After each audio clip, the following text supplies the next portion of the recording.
അമ്മ തിരിച്ചു പോകുന്നതിന്റെ കാരണം പറയാൻ അച്ഛൻ എന്നോട് ഇത്രയ്ക്ക് ബുദ്ധിമുട്ടണോ അച്ഛാ? അതെനിക്കറിയില്ലേ. അല്പസമയമെങ്കിൽ അല്പസമയം നന്ദിനിയെ കാണാതായതിന്റെ പേരിൽ ആഘോഷിക്കുന്നവരാ ആ പോയ 3 അതുകൊണ്ടാ അവരിവിടെ നിൽക്കണ്ടെന്ന് ഞാൻ പറഞ്ഞത്.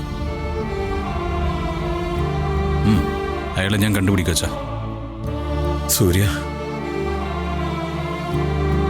അയാൾക്കങ്ങനെ എന്നെ വിട്ടുപോകാനൊന്നും പറ്റില്ല.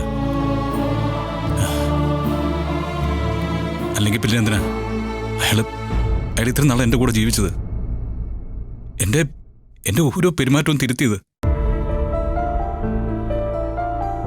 എന്നെ ഇങ്ങനൊരു നല്ലവനാക്കി മാറ്റിയത്. അയക്ക് പോകാൻ പറ്റില്ല അച്ഛാ, എന്നെ വിട്ട് അയക്ക് പോകാൻ പറ്റില്ല.